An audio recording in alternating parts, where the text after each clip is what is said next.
The compound was burning. Kira Ashford crouched behind a collapsed concrete pillar, her M4A1 soapy mod carbine pressed against her shoulder, the weight as familiar as her own heartbeat. Smoke filled her lungs with every breath. The acrid smell of burning diesel fuel mixed with cordite and something worse, something she tried not to think about. 14 civilians huddled in the room behind her. 6 children, 8 adults, Afghan interpreters and their families. People who trusted America enough to risk everything, and now America had sent one woman to save them. The radio crackled against her ear. Ashford were pinned down. IED collapsed the primary breach. We can't get to you. Recommend abort and extract solo. She didn't respond immediately. Through the shattered window ahead, she counted movement. Taliban fighters, at least a dozen visible, probably twice that many she couldn't see. The intelligence brief had said 15 to 20 hostiles, light weapons, minimal fortifications. Intelligence had been catastrophically wrong. Negative, she said into the radio, her voice steady despite her heart hammering at 140 beats per minute. 14 civilians inside. I'm not leaving them. Ashford, that's a direct order to... She switched off the radio. Behind her, a child whimpered. 6 years old, maybe 7. Dark eyes wide with terror, watching Kira with an expression that would haunt her for the rest of her life. Not hope, not trust, just raw, primal fear of the violence she represented. Kira checked her ammunition. 7 magazines, 30 rounds each. 210 rounds total. She did the math automatically the way she'd been trained. 52 hostiles, if her count was accurate. 4 rounds per target would be conservative. She'd need to make every shot count. Stay down, she said to the civilians in broken Dari. I'm getting you out. The 6-year-old girl nodded, still staring. Kira moved to the window, controlled her breathing, and began the work she'd been trained to do. The work she was exceptional at. The work that would eventually break something fundamental inside her. The first target dropped at 400 meters. Controlled pair center mass. The second fell 3 seconds later. Then the third, the fourth. Her world narrowed to breath control, trigger squeeze, sight picture. Inhale, exhale, squeeze. The rifle became an extension of her nervous system. No thought, just execution. 18 minutes later, it was over. 52 Taliban fighters lay dead. 14 civilians were alive. The compound was rigged to explode, and Kira carried an 8-year-old boy through the flames as the building collapsed behind her. The explosion destroyed $14 million in communications equipment her team had been securing. 3 of her teammates caught shrapnel from the blast. All survived, but 2 would spend months in recovery. The last thing Kira saw before the medics sedated her was that 6-year-old girl's face, watching her with eyes that had witnessed things no child should ever see. They gave her the Medal of Honor paperwork and the psychiatric discharge paperwork in the same envelope. She chose to disappear. 93 days later, Kira Ashford stood at attention in the morning formation at Crimson Ridge Military Academy, trying desperately to remember how to be weak. The Pacific Ocean crashed against black rocks 300 feet below the eastern perimeter, a constant soundtrack of violence that most recruits had learned to ignore. Kira never ignored it. The sound triggered memories of water hoses washing blood off concrete, of waves of Taliban fighters surging forward, of tides she couldn't stop. 587 personnel stood in perfect rows on the main parade ground. The morning fog rolled in from the ocean, turning the formation into something ghostly and uncertain. Kira stood in the back row of Alpha Company, right where she belonged, where the weakest recruits always stood. At ease, Colonel Brennan Thatcher called from the reviewing stand, his voice carrying across the concrete expanse. Kira shifted her weight, relaxed her posture by exactly the regulation amount, and focused on the middle distance. The performance had to be perfect. Not too rigid, not too casual. Just another struggling recruit trying to get through another day. Master Sergeant Thaddeus Rourke stood off to the side with the other senior NCOs, his eyes scanning the formation with the practiced assessment of a man who'd spent 40 years evaluating soldiers. Kira felt his gaze pause on her for a fraction of a second longer than necessary. He knew. She wasn't sure exactly what he knew or how he knew it, but Rourke had been watching her since day 3. Not with suspicion exactly, more like recognition. The way a wolf might recognize another wolf pretending to be a dog. The formation briefing droned on. Training schedules, equipment, maintenance, upcoming evaluations. Kira let the words wash over her while maintaining the slightly vacant expression she'd perfected over the past 93 days. The expression of someone struggling to keep up someone who didn't quite belong here. It was the hardest performance of her life. In Kaos province, she'd killed 52 men in 18 minutes without breaking a sweat. Here at Crimson Ridge, she struggled to look incompetent for 93 days without breaking character. The second task was proving infinitely more difficult than the first. When the formation finally dismissed, Kira filed toward the mess hall with the other recruits. She deliberately positioned herself in the middle of the crowd, not leading, never lagging too far behind. Just another face in the massive uniforms. "Hey, Ashford." She turned. Private Garrett Hayes jogged up beside her, his young face earnest and encouraging. 24 years old, fresh from infantry training, still believed the military was about brotherhood and honor. Kira envied him that innocence. "You okay?" Hayes asked. "You looked kind of out of it during formation." "Just tired," Kira said, keeping her voice soft and certain. "Didn't sleep well." "Nightmares again?" She nodded. That part wasn't an act. The nightmares were real. The 6-year-old girl's face, the smell of burning flesh, the mathematical precision of 52 kills in 18 minutes. Her subconscious replayed Coast Province every night with perfect accuracy. "You'll get through it," Hayes said with the confidence of someone who'd never experienced real combat. "You're improving every day. I saw your marksmanship scores from yesterday. You hit the target 8 times. 8 hits out of 40 rounds at 50 meters. For a Ranger-qualified operator who could put rounds through a playing card at 800 meters, it had taken immense concentration to miss that badly. The secret wasn't in pulling shots. It was in missing with mathematical consistency, making each failure look natural rather than deliberate." "Thanks," Kira said, managing a small smile. "I'm trying." She was trying to forget how to do the things she'd once done with lethal perfection. Trying to become ordinary, unremarkable, invisible. Trying to bury Staff Sergeant Kira Ashford of Task Force Sentinel under the persona of Private Kira Ashford, the Academy's most struggling recruit. After breakfast, she had weapons training. The Armory issued her an M4 carbine identical to the one she'd carried through 24 combat operations. She held it with deliberate awkwardness, fumbling with the magazine release, taking too long to chamber a round. The range instructor, a patient sergeant with 20 years of service, walked her through the basics. Firm grip private, stock tight against your shoulder. Breathe steady, squeeze the trigger, don't jerk it. Kira nodded, positioned herself, and proceeded to miss the target by exactly 2 inches left with every shot. Not random misses, controlled failures, the hardest shooting she'd ever done. From the observation tower, Master Sergeant Rourke watched through binoculars. He lowered them slowly after her 5th shot, his weathered face thoughtful. That evening, after the day's training ended, Rourke found her cleaning her rifle in the armory. The other recruits had already left. Kira sensed his presence before he spoke, the way predators sense each other, but she forced herself not to react. "You're Frank Ashford's daughter." It wasn't a question. Kira's hands stilled on the cleaning rod for just a fraction of a second before continuing their motion. "Yes, Sergeant." Rourke moved closer, his boots heavy on the concrete floor. "I trained your father at Fort Bragg in '98. Good man, great operator. Taught him the finer points of close quarters combat before he shipped out for his first deployment." Kira kept her eyes on her rifle. "He spoke highly of you, Sergeant. You move like him, even when you're pretending not to know how to move." The words hung in the air between them. Kira considered her options. Deny, deflect, admit. Each choice carried consequences. "I don't know what you mean, Sergeant." Rourke pulled up a stool and sat down heavily. 62 years old, 40 years of service, too many deployments to count. Grenada in '83 Panama, in '89 Gulf War, and in '91 Somalia, in '93 Iraq and Afghanistan for over a decade. The kind of soldier who'd seen everything and survived by understanding what he was seeing. "I've trained operators for 40 years, he said quietly. "I know what suppressed reflexes look like. I know what it means when someone misses targets with mathematical consistency. I know what it means when someone controls their breathing a little too perfectly during stress drills." Kira set down the cleaning rod and met his eyes. "What do you want, Sergeant?" "I want to know what you're hiding from."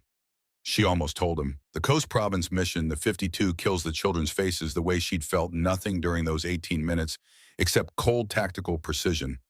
The way that absence of feeling had terrified her more than the violence itself. Instead, she said, "Just trying to get through each day, Sergeant." Rourke studied her for a long moment. Then he nodded slowly. "Frank's daughter deserves space to heal. I don't know what happened to you, and I don't need to know. But I recognize the look. You're not hiding from an enemy. You're hiding from yourself." Kira felt something crack in her chest just slightly. This man understood. He saw her. "I reported concerns about the Inspector General coming tomorrow," Rourke continued. "General Vincent Blackwood, four-star old-school disciplinarian, has a reputation for breaking recruits he considers weak. I told the chain of command he needed oversight. They told me to stand down." "Why are you telling me this?" "Because you need to be careful. Blackwood looks at struggling recruits the way a hunter looks at wounded prey. And you, Private Ashford, are pretending to be the most wounded prey in this entire academy." Kira felt her stomach tighten. "I can handle myself, Sergeant." "I know you can. That's what worries me. If he pushes you hard enough, you might stop hiding. And something tells me the world isn't ready to see what you're hiding." Rourke stood, his joints creaking. "Whatever you need, kid, I've got your back. Your father was like a brother to me. That makes you family. And family looks out for each other." He left before Kira could respond. She sat alone in the armory for another hour, staring at her rifle, thinking about Coast Province, about the 6-year-old girl named Amara, who'd watched her kill a man with her bare hands, about the way violence had come so easily, so naturally, like breathing. That night, she wrote in her journal, "Day 93. Still don't recognize the woman in the mirror. The woman who killed 52 men in 18 minutes is someone I'm trying to bury. But she's there just under the surface, waiting. I came to Crimson Ridge to learn how to be weak, to prove to myself that I'm more than a weapon. 93 days, and I'm still not sure I've succeeded. The nightmares haven't stopped. The flashbacks haven't stopped. All I've learned is how to hide better, how to make people believe I'm something I'm not. Maybe that's its own kind of strength, or maybe it's just another form of cowardice." She closed the journal and tried to sleep. The nightmares came like clockwork. General Vincent Blackwood arrived at Crimson Ridge Military Academy at 0530 hours on day 94, and the temperature of the entire base seemed to drop 10 degrees. His staff car rolled through the main gate with military precision, flanked by 2 escort vehicles carrying his aide and security detail. The morning fog still clung to the coastal facility, turning the sprawling complex into something isolated and removed from the ordinary world.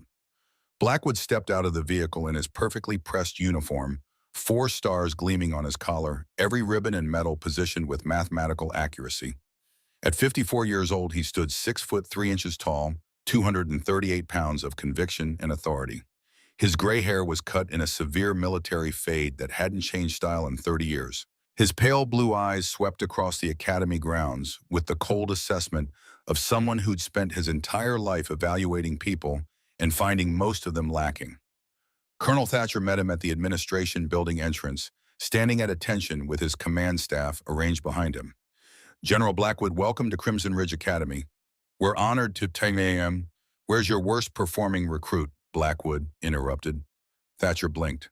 "Sir, your weakest trainee, bottom 5%. I want to observe them first. If an institution is measured by its weakest links, I need to see what you're trying to polish into shape here." The colonel exchanged glances with his staff. "Sir, our training philosophy focuses on developing potential rather than simply—" "I didn't ask about your philosophy, Colonel. I asked about your weakest recruit." Thatcher pulled out a tablet, scrolled through performance metrics. "That would be Private First Class Kira Ashford. Physical fitness scores in the bottom 5%, marksmanship below standard combat simulations, show significant areas for improvement. This Private Ashford, is she getting better?" "Gradually, sir. She shows determination, positive attitude, continuous. Determination doesn't stop bullets, Colonel. Attitude doesn't win firefights." Blackwood took the tablet, studied Kira's file with the intensity of someone reading a tactical plan. "How did she make it through basic training with these scores?" "Different standards, sir. Basic training is about establishing baseline capabilities. We're about developing elite. She represents institutional failure." Blackwood handed back the tablet. I want to observe her during today's training exercises.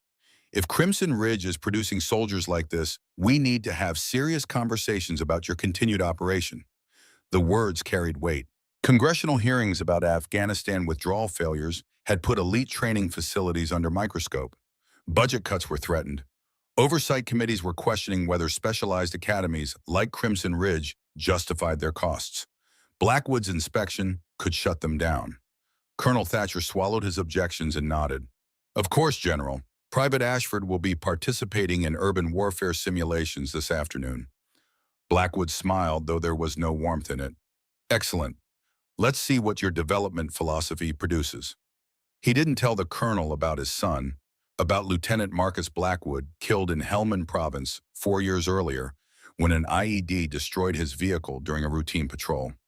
Didn't mention how the after-action report had cited operational errors, how Blackwood had convinced himself those errors stemmed from lowered standards, from diversity quotas, from letting people serve who shouldn't. Marcus had died with a female soldier on his team, a soldier who, according to reports, had hesitated under fire. Blackwood had spent 4 years channeling his grief into a crusade against what he saw as the degradation of military excellence. When he looked at struggling recruits like Private Ashford, he didn't see a person. He saw the weakness that had killed his son.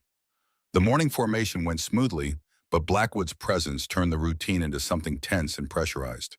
He stood at the front with Thatcher, his gaze sweeping across the 587 assembled personnel like a weapon system acquiring targets. Kira stood in her usual position in the back row, maintaining the slightly uncertain posture she'd perfected. But even from 50 meters away, she felt Blackwood's attention settle on her. Not suspicion exactly, something colder. Assessment and dismissal happening simultaneously. She was nothing to him, a data point representing failure. After formation dismissed, Blackwood requested Kira's training schedule. He planned his entire day around observing her. Physical training at 0700, weapons maintenance at 0900, tactical briefing at 10:30, urban warfare simulation at 1400 hours. The physical training was deliberately brutal. 5-mile run along the coastal road, elevation changes that could break ankles, wind coming off the Pacific that felt like frozen knives. Kira finished last, as she always did, arriving 6 minutes behind the lead group.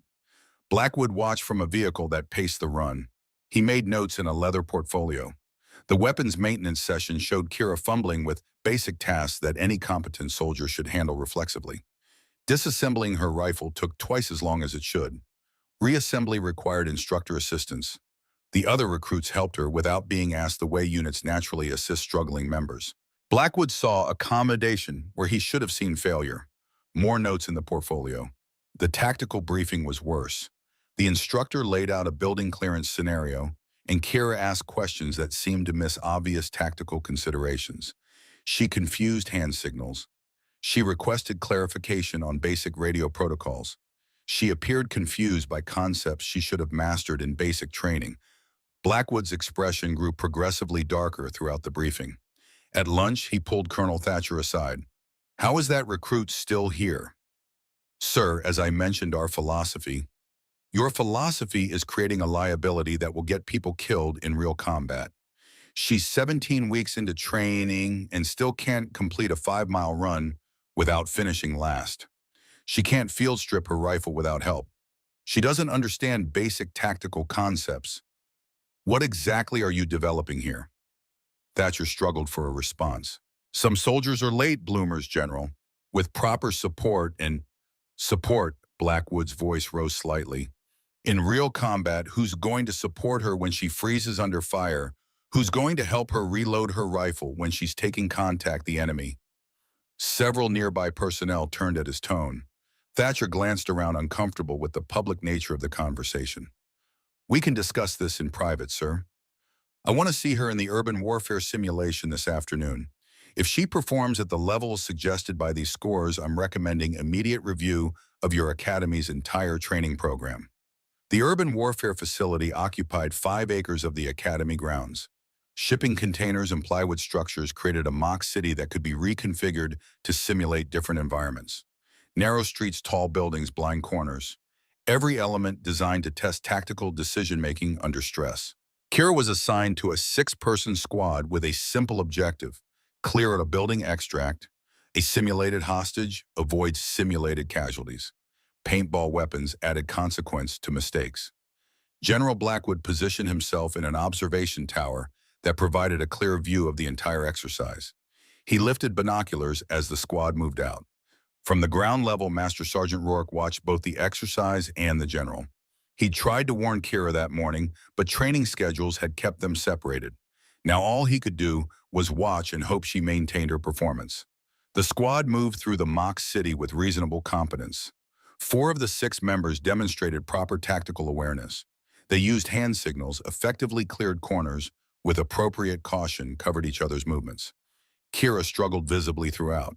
She was slow to respond to hand signals, requiring the squad leader to repeat commands. When crossing open ground under simulated fire, she hesitated, earning a paintball hit to the shoulder that would have been a casualty in real combat. During the building clearance phase, she appeared confused about room entry procedures, forcing her team to adjust their approach. The squad failed to complete the mission within the allocated time. Post-exercise analysis indicated that Kira's positioning errors had contributed to 2 simulated casualties. Through his binoculars, Blackwood watched every mistake with growing fury. This wasn't just poor performance. This was someone who would get her entire team killed in real operations. He lowered the binoculars slowly, his jaw tight with barely controlled anger. Colonel Thatcher stood beside him, clearly uncomfortable. "That," Blackwood said quietly, "is exactly what I'm here to fix." What neither of them saw was what happened after the exercise officially ended. The squad regrouped at the extraction point, removing safety equipment and conducting after-action review. Kira drifted away slightly, checking her gear, appearing to be alone. She wasn't alone. Security camera 3 had an angle on her position. For exactly 17 seconds, when Kira thought no one was watching, she moved differently. She cleared the entire floor of a 3-story structure with textbook precision, moving from room to room with the fluid efficiency of someone who'd done it 1,000 times. Her weapon handling was perfect. Her movement was controlled. Her tactical awareness was sharp and deadly. Then she glanced up, saw the camera angle, and immediately reverted to her uncertain, fumbling persona. In the Academy security office, the technician monitoring camera 3 sat forward in his chair. "What the hell?" He replayed the footage 3 times, then flagged it for Master Sergeant Rourke's review.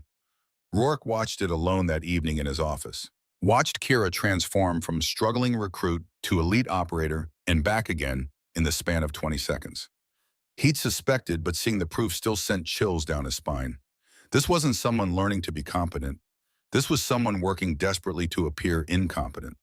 The question was why, and the more pressing question was whether she could maintain the act under Blackwood's increasing scrutiny. He had a terrible feeling he was about to find out. Day 95 began with another formation at 0600 hours. The transport from the barracks had broken down, causing 3 recruits, including Kira, to arrive 30 seconds late. 30 seconds. In a normal week, it would have warranted mild correction. Maybe extra duty, nothing severe. But General Vincent Blackwood was not in the mood for mercy. 587 personnel stood at attention on the parade ground when Kira and 2 others jogged to their positions, out of breath from running the quarter-mile from the disabled transport. They fell into formation as quietly as possible, hoping their arrival had gone unnoticed. It had not. "Those 3, Blackwood's voice cut across the morning air like a blade. "Front and center, now." Kira felt her stomach drop. She moved forward with the other 2 late arrivals, maintaining her uncertain posture, keeping her breathing elevated from the run. All 3 came to attention, facing the general. Blackwood stepped down from the reviewing stand and approached them with the deliberate pace of someone who knew all eyes were on him. He stopped directly in front of Kira. "Name?" "Private First Class Kira Ashford, sir." "Of course it is." He turned to address the entire formation, his voice pitched to carry across the parade ground. "I want everyone here to understand something fundamental about military service. Punctuality in combat means the difference between life and death. If you can't manage basic time discipline during training, you will fail when it matters." He turned back to Kira. "You're 30 seconds late. In real operations, 30 seconds is an eternity. 30 seconds is how long it takes for an ambush to kill your entire squad. 30 seconds is how long it takes for a mission to fail catastrophically." Kira kept her eyes focused above, and to the right of his shoulder proper military bearing, but she could feel 587 pairs of eyes on her.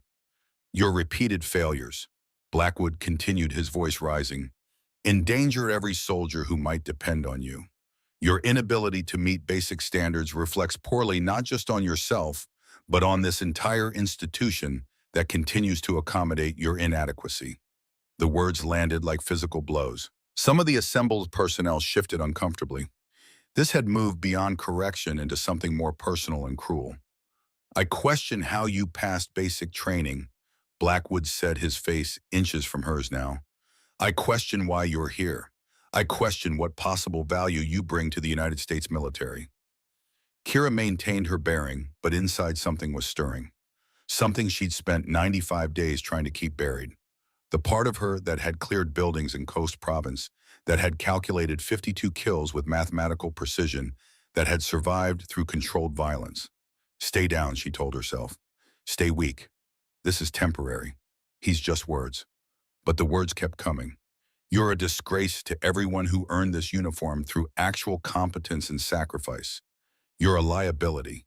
You're exactly what's wrong with modern military standards. Across the formation, Master Sergeant Rourke tensed. He'd seen this before. Watched Blackwood break recruits with public humiliation, always targeting those he deemed weakest. Usually his victims crumbled, requested transfers, sometimes left the military entirely. But Kira wasn't a weak recruit. She was an operator pretending to be weak. And Rourke could see the micro-expressions flickering across her face, the tiny movements of someone fighting not to react. After 10 minutes, Blackwood finally dismissed them back to formation. Kira returned to her position, her jaw tight, her hands clenched into fists behind her back. The rest of the day was a blur of training exercises, all conducted under Blackwood's withering observation. At every opportunity, he found ways to highlight her failures, to make examples of her mistakes, to demonstrate what he saw as institutional incompetence. By evening, Kira was running on pure discipline. The performance was cracking. 95 days of careful character work was eroding under sustained pressure. She needed space, needed to decompress, needed to remember why she was doing this. Instead, she got the mess hall incident. At 1800 hours, the dining facility filled with hungry soldiers. 347 personnel crowded the space, conversations echoing off concrete walls and metal tables. The smell of institutional food mixed with diesel fuel from the motor pool next door triggering flashbacks. Kira pushed down through force of will. She took her usual position at an isolated table, sitting alone as she had for 95 days. Mechanical eating mind, elsewhere trying to process the day's accumulated stress. She reached for napkins, her hands not quite steady from exhaustion. The orange juice glass tipped over. It happened in slow motion. The glass tumbled, liquid arcing through the air, splashing across the metal table and dripping onto concrete floor. Such a minor accident. The kind of thing that happened dozens of times daily in military dining facilities. But timing is everything. 3 tables away, General Vincent Blackwood had chosen to dine with enlisted personnel rather than in the officers' facility. He wanted to observe natural behavior, see how discipline held when soldiers thought they weren't being watched by someone who could end careers. He saw the orange juice spill, saw Kira Ashford, his symbol of institutional failure, making yet another mess. Something in his mind shifted. This wasn't about correction anymore. This was about power, about dominance, about punishing weakness until it either got strong or got gone. Conversations died table by table as people noticed his expression, as they saw him stand slowly, deliberately, as they watched him begin walking toward Kira's table. His footsteps echoed on the concrete floor. 1 step, 2 steps, 3. The sound seemed impossibly loud in the growing silence. Kira was focused on cleaning the spill, gathering napkins, wiping down the table. She hadn't noticed yet, hadn't felt the predator approaching. Private Garrett Hayes started to stand from his table, instinct telling him to help. Master Sergeant Rourke, seated with senior NCOs near the entrance, shook his head in a tiny, almost invisible gesture. Don't draw attention. Don't make this worse. 20 feet away. 15. 10. Rourke was moving now, trying to intercept, but he was too far away, and Blackwood was too focused. 5 feet. Stand up, Private. Kira's hands stilled on the napkins. She recognized that voice, recognized the tone, the cold authority of someone who'd decided to make an example. She set down the cleaning supplies and came to attention, her posture correct, but not rigid. Eyes focused above and to the right of his shoulder. Military bearing maintained despite the exhaustion, despite the stress, despite the 95 days of performance art that was rapidly approaching its breaking point. 347 witnesses held their breath. General Vincent Blackwood looked at Private Kira Ashford and saw everything he hated about the modern military. Saw weakness, saw accommodation, saw the lowered standards he believed had killed his son. You can't even eat breakfast without making a mess. His voice carried throughout the silent facility, every syllable designed for maximum humiliation. How do you expect to function in combat? How do you expect to protect the soldiers beside you when you can't even handle a glass of juice? Kira remained silent. Proper military response. Let the superior officer speak. Accept the correction. Move on. But Blackwood wasn't finished. He stepped closer using his height advantage, 6'3" towering over her 5'7". Invasion of personal space that crossed from professional correction into something more aggressive. You're a disgrace to this uniform. You're a liability to everyone around you. You represent everything wrong with this institution's failure to maintain standards. Master Sergeant Rourke was 15 feet away now, close enough to see Kira's jaw muscle twitch, close enough to recognize the warning signs. She was about to break character. And when she did, everything would change. Look at me when I'm speaking to you, Blackwood commanded. Kira's eyes shifted from the middle distance to his face. Direct eye contact. And for just a moment, Blackwood saw something in those eyes that didn't match the struggling recruit he thought he was addressing. Something cold, something calculating, something dangerous. Then it was gone, replaced by the uncertain expression he expected. But he'd seen it, and it enraged him. The idea that she might be anything other than genuinely weak, that she might be hiding competence rather than lacking it, felt like mockery, like she was laughing at him. His hand came up, not thinking, not planning, just reacting to 4 years of grief and rage and conviction that weakness had killed his son, and weakness needed to be purged from the military with fire and violence if necessary. His open palm arced toward her face. Master Sergeant Rourke, 12 feet away, saw it happening and knew he couldn't stop it. Could only watch as 30 years of military protocol shattered.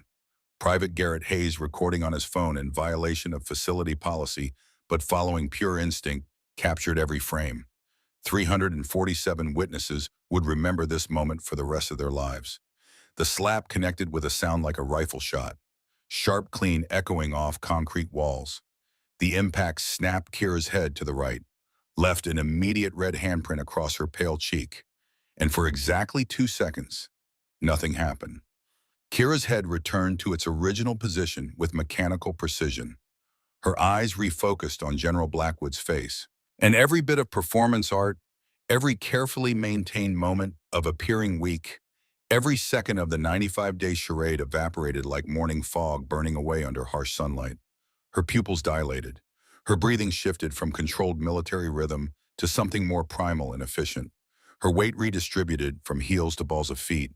Muscle memory suppressed for 95 days came flooding back with the force of released pressure. Staff Sergeant Kira Ashford, Task Force Sentinel Operator 47 combat missions, 52 confirmed kills in her last engagement, stood where Private Kira Ashford had been pretending to exist. She spoke 5 words in a voice that was calm, level, and carrying clearly to every corner of the silent mess hall. Sir, you just made a mistake.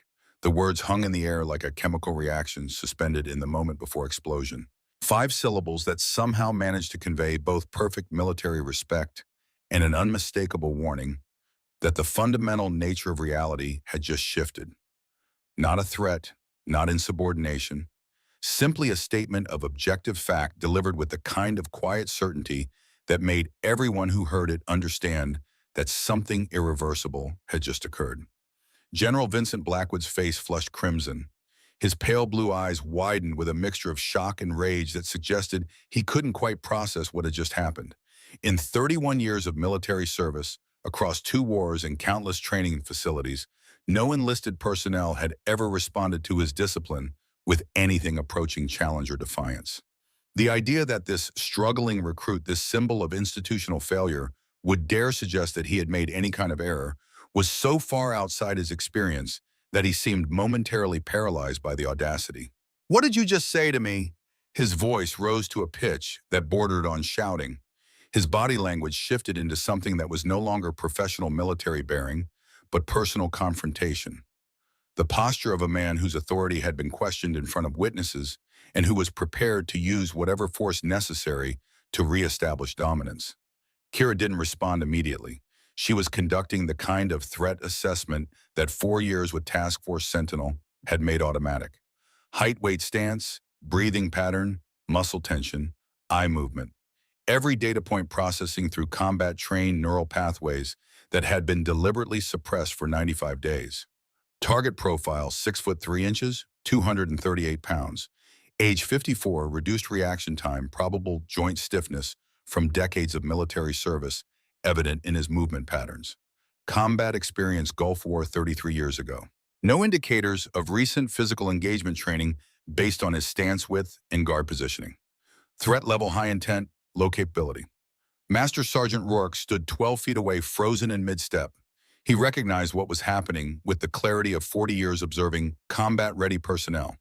He saw Kira's stance shift, saw the way her breathing changed, saw the predator emerge from underneath the prey disguise. "Oh God," he said quietly to himself. "He doesn't know what he just activated."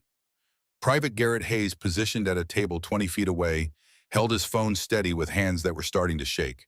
The camera captured everything. The general's aggressive posture, Kira's transformation. The 347 witnesses frozen in collective shock. Blackwood took a step forward, closing the distance between himself and Kira to less than 2 feet. His superior height and bulk created physical intimidation that had ended countless confrontations throughout his career. His right hand clenched into a fist. His shoulders squared for additional physical action. His entire posture broadcasting the message that this interaction would end with total submission or total destruction. "Private Ashford," he said, his voice dropping to a dangerous whisper that somehow carried throughout the silent dining facility.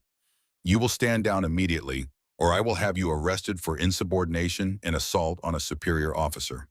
You will apologize for your inappropriate response to legitimate military discipline, and you will accept additional corrective action without further commentary." But Kira had stopped listening to his words.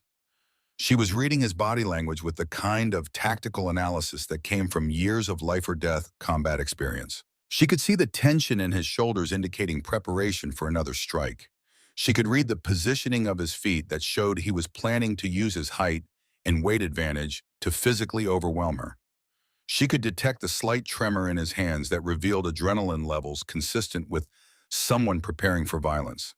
Most importantly, she could see that he had fundamentally misunderstood what was happening and was about to escalate a situation that was already beyond his ability to control. "General," she said, and for the first time, her voice carried a tone that wasn't military protocol, but something older and more dangerous. "You have approximately 2 seconds to step back and reconsider your next action, because what happens after that will be your responsibility, not mine." The warning was delivered with the same calm certainty as her previous statements, but now everyone in the mess hall could hear the difference. This wasn't a trainee speaking to a superior officer anymore.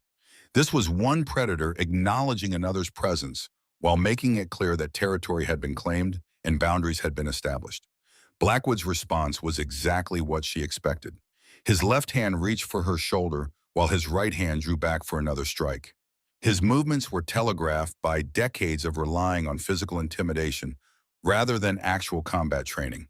His technique was adequate for disciplining subordinates who couldn't resist, but catastrophically inadequate for engaging someone who had spent years learning to neutralize threats that were faster, stronger, and better armed than an aging general whose primary weapon was institutional authority.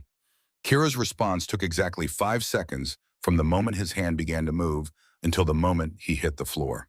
But those 5 seconds contained more technical precision, controlled violence, and career-ending consequences than most military personnel would witness in their entire service careers. Second one belonged to biomechanics and recognition.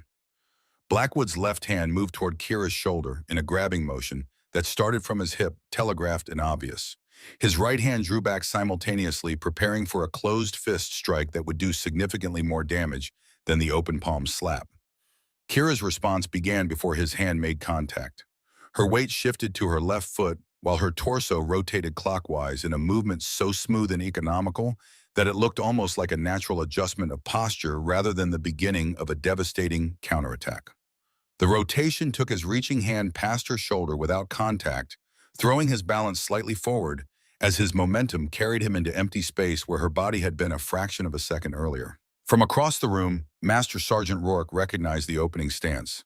Filipino Kali, probably taught by someone in the Dog Brothers lineage based on the angle of deflection, the kind of martial art that turned an opponent's aggression into their own defeat. Hayes's phone camera captured it from a side angle. Frame by frame, you could see the exact moment Blackwood realized his hand had encountered nothing but air. The confusion in his expression. The forward momentum that committed him to a trajectory he could no longer control. Second two was pure physics applied through years of training. As Blackwood's body weight shifted forward, Kira's right hand came up in a tight arc that intercepted his extended left wrist. But instead of blocking or deflecting his movement, she guided it, used his own forward momentum to pull him further off balance while stepping into his now exposed center line. Her grip on his wrist was precise. Thumb positioned on the radial nerve cluster at the lateral aspect of his wrist, fingers wrapped around to press on the median nerve on the medial side. 15 to 20 pounds of pressure applied to both nerve clusters simultaneously caused involuntary muscle weakness in his hand and forearm. The medical accuracy was textbook. Radial nerve compression affected his thumb and index finger grip strength.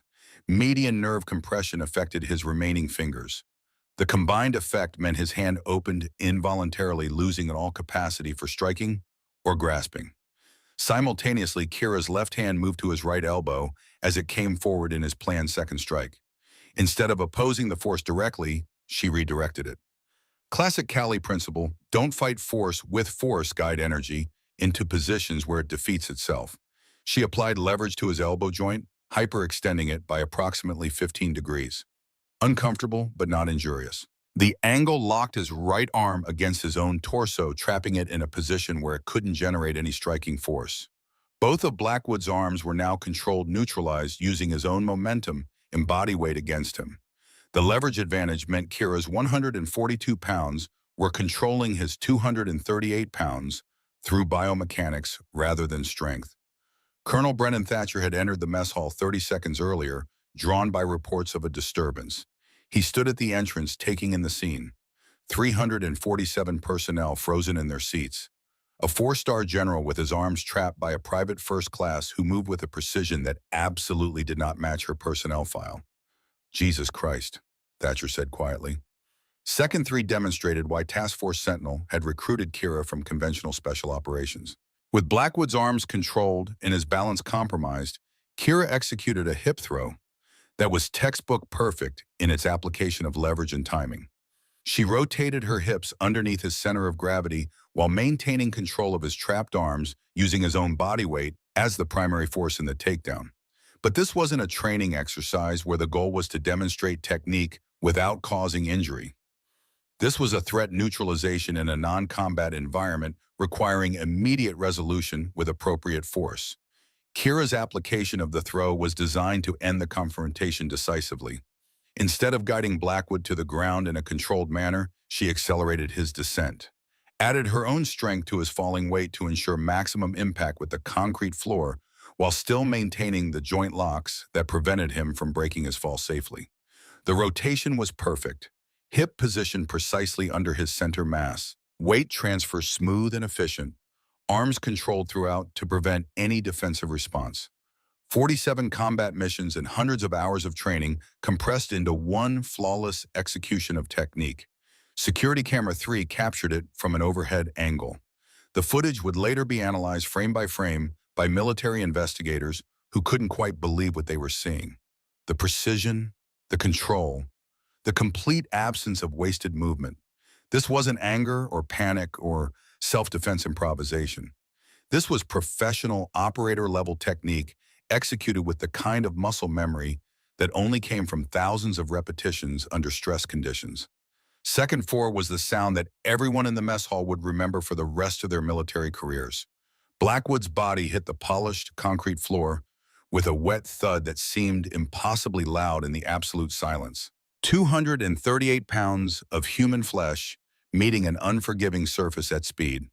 The impact resonated through the floor, through the metal tables, through the bodies of 347 witnesses. But more disturbing was the secondary sound that followed immediately afterward, a strangled gasp that began as an attempt to shout and ended as a desperate struggle to breathe. The sound of all the air being forced from his lungs by the impact combined with the realization that he was completely helpless. Kira had maintained control of his left arm throughout the throw. As his body impacted the floor, she transitioned smoothly from the wrist control to a shoulder lock. Her hand moved from his wrist to his upper arm, applying leverage that hyperextended his shoulder joint, while simultaneously twisting it into a position where any resistance would result in dislocation or worse. Her right knee came down against the side of his neck, not on his trachea, which would have crushed his windpipe and killed him, on the carotid artery, applying precisely controlled pressure that restricted blood flow to his brain. The technique was clinical in its precision. A blood choke, not an air choke. 11 to 13 pounds of pressure applied at the correct angle to the carotid artery, enough to restrict blood flow by approximately 70%. Not enough to cause permanent damage, but sufficient to create the sensation of suffocation and impending unconsciousness. At this pressure level, Blackwood had 7 to 10 seconds before he would lose consciousness, 4 to 6 minutes after that before brain damage would occur. Kira was counting silently, her internal clock tracking the duration with the same mathematical precision she'd used to count ammunition in Coast Province. 1,000, 2,000, 3,000. Her breathing was slightly elevated but controlled. Heart rate approximately 95 beats per minute, elevated from her baseline of 58, but nowhere near panic levels. Her expression was calm, professional, showing no anger or satisfaction. This was a technical problem being solved with the appropriate tools. The position made it clear that permanent injury or death were readily available options that she was deliberately choosing not to exercise.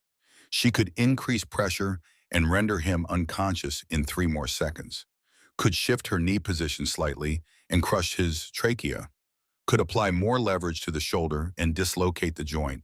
She did none of these things, just maintained exactly the pressure necessary to establish complete control while monitoring his response. Blackwood's experience of these moments was entirely different. He couldn't breathe properly. His vision was tunneling dark edges, closing in from the periphery. His face was changing color, shifting from red exertion to purple hypoxia. His free right hand was trapped under his own body weight, useless. For the first time in 31 years of military service, General Vincent Blackwood understood what it felt like to be completely, utterly helpless, to have your life in someone else's hands, to know with absolute certainty that you were seconds away from unconsciousness or death, and the only thing preventing it was the restraint of the person you'd just assaulted. Terror flooded his system, pure, primal animal fear. Second 5 was capitulation and the complete reversal of power. Blackwood's right hand, the only limb he could move, began slapping frantically against the concrete floor. 3 rapid strikes in the universal signal of submission. Tap, tap, tap. The same gesture used in training dojos around the world to indicate, "I yield you when please stop." Please, he gasped the word, barely audible through his compressed carotid artery and restricted airway. Please, can't breathe. The tone was pure terror. Pleading, begging, a complete inversion of the commanding general who'd been asserting dominance 5 seconds earlier. 4 stars meant nothing when you were on the ground struggling for oxygen. Rank provided no protection when someone who knew exactly what they were doing had you in a position where consciousness was measured in seconds. 347 witnesses watched a 4-star general beg a private first class for mercy. Kira released immediately. The joint lock on his shoulder released first, then the pressure on his neck, both done simultaneously in a smooth motion that spoke to training and discipline. She didn't hesitate, didn't apply extra pressure for revenge, didn't continue the hold a moment longer than necessary. The instant he submitted, she stopped. She stepped back 3 feet and returned to the position of attention, Arms at her sides, posture correct, eyes forward. Waiting for instructions, available for questions. Professional and controlled despite what had just occurred.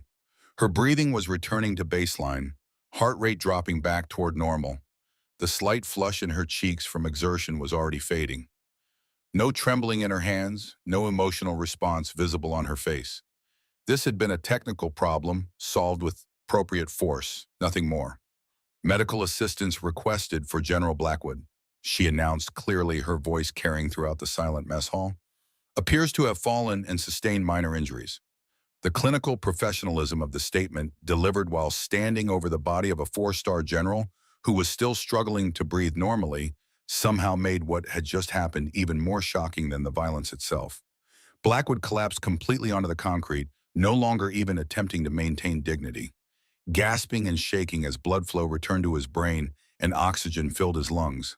His uniform was disheveled jacket, twisted shirt, untucked name tag askew.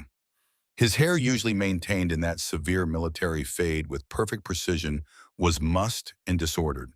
But worse than the physical disarray was his face. Tear tracks from pain and terror.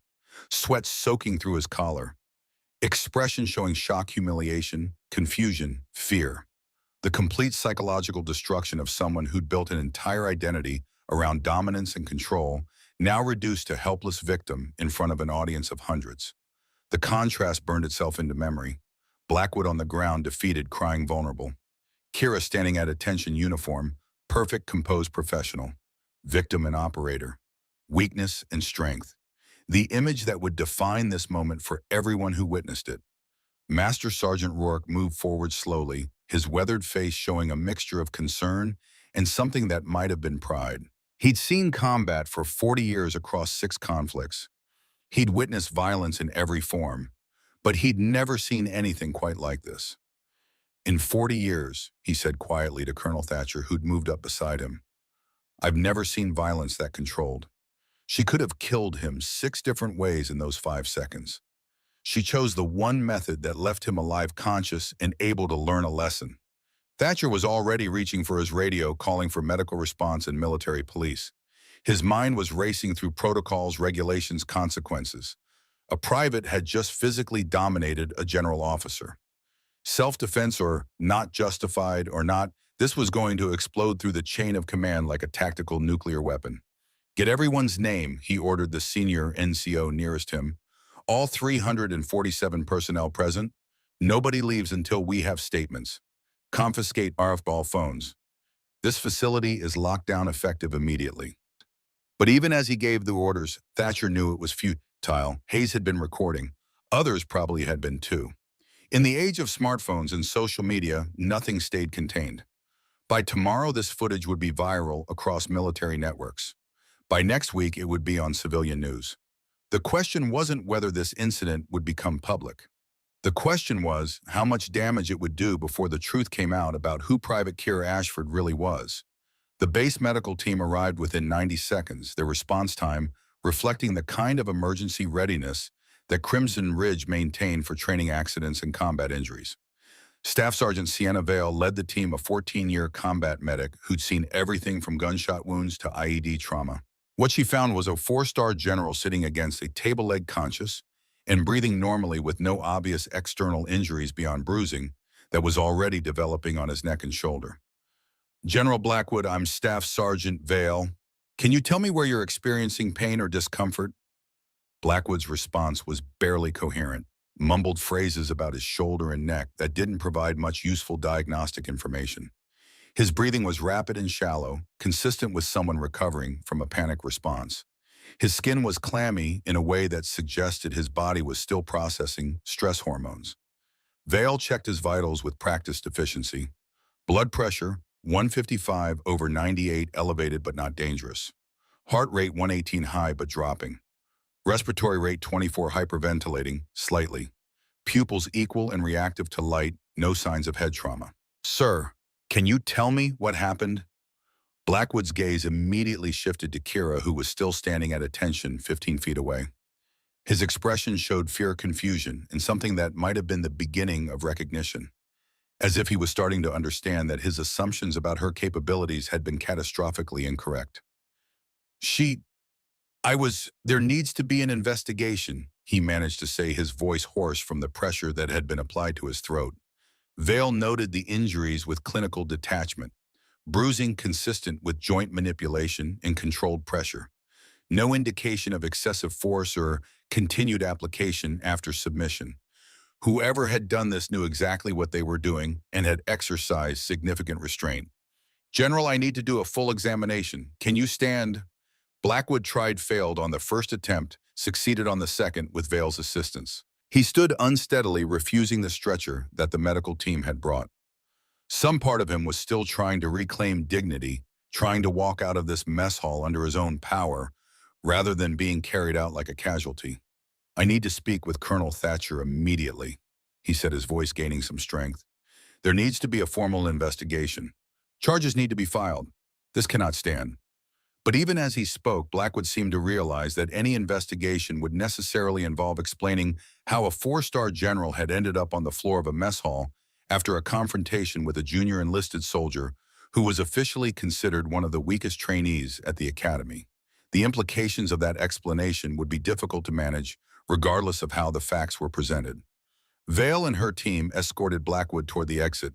He limped slightly, whether from actual injury or psychological impact was unclear. He didn't look back at Kira, couldn't bring himself to acknowledge her presence.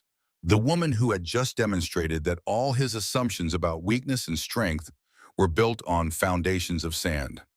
As the medical team departed, Colonel Thatcher approached Kira. She remained at attention, waiting for official instructions. Private Ashford, I need you to provide a preliminary statement about the events that occurred here. This statement will be recorded and may be used in subsequent investigations. Do you understand? Yes, sir. In your own words, describe what happened.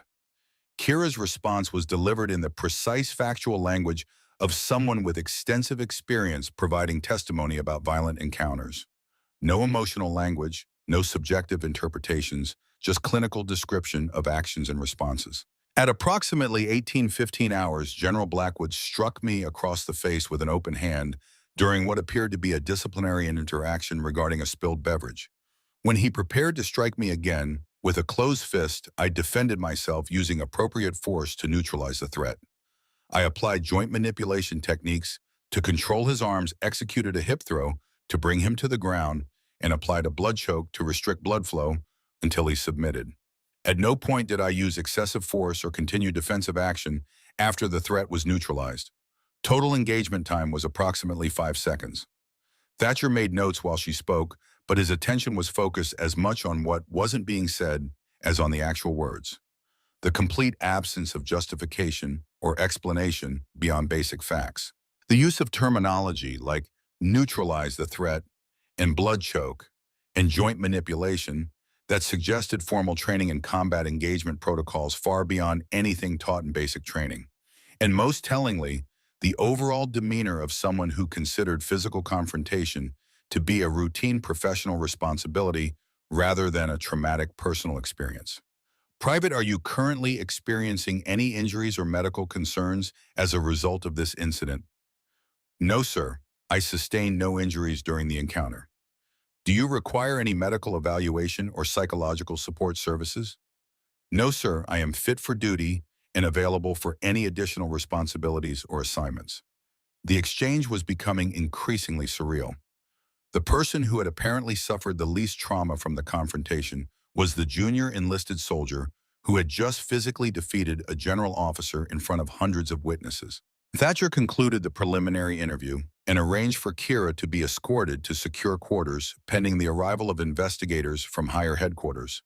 As military police led her away, still maintaining that perfect posture and professional bearing, Thatcher turned to find Master Sergeant Rourke standing nearby. You knew, Thatcher said. It wasn't a question. Rourke nodded slowly. Suspected, couldn't prove it. Didn't want to expose her before she was ready. Ready for what? To stop hiding from who she is, what she's capable of. Rourke watched Kira disappear through the mess hall exit, flanked by MPs who looked nervous despite the fact that she was cooperating completely. That wasn't a private defending herself, Colonel. That was an operator neutralizing a threat with textbook precision. Then who the hell is she really? That, Rourke said quietly. is a question that's going to require someone with a lot more clearance than either of us to answer. Within 6 hours of the incident, a priority message arrived at the Pentagon. Eyes-only classification routed directly to the Office of Military Intelligence. The message was brief: incident at Crimson Ridge Academy involving Private First Class Kira Ashford. Video evidence suggests advanced combat training inconsistent with personnel file. Request immediate background investigation and deployment of investigator with appropriate clearance. Lieutenant Colonel Reed Callahan received the tasking at 0200 hours. He was 35 years old, military intelligence, with the kind of security clearance that allowed him to read files that most generals didn't know existed. He'd spent the last decade investigating everything from espionage to classified program security breaches.